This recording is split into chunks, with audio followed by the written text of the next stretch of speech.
Robert Ngera begins his weekly task of tasting dozens of cups of coffee.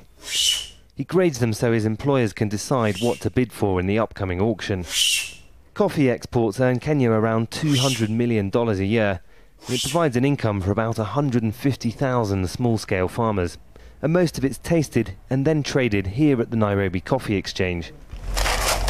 Downstairs, traders collect the samples for tasting, but many of them are worried about the business because coffee production has been going down since the 1980s. This coffee is some of the best in the world, and we're surrounded by hundreds of samples of Kenyan coffee awaiting auction. A lot of the world's leading coffee brands include Kenyan coffee in their blends to bring up the quality of the coffee bought from other countries. And the traders say that because of this reason, Kenyan coffee fetches about as high a price as it can on the international market.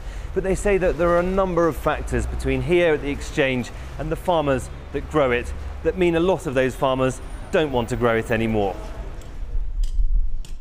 Nairobi's construction boom is part of it. A lot of coffee plants around the city have been pulled up and the land sold to developers. But new properties don't provide jobs in the long term. Nearby, Elizabeth Wanjiru is one of the farmers who's still growing it.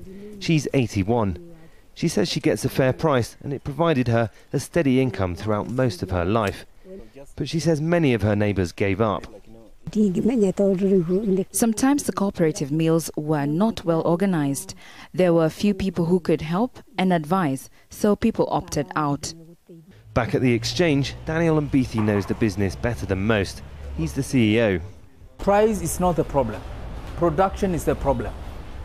When you look at the production capacity of a bush, it can go up to even about 40 kilos per bush.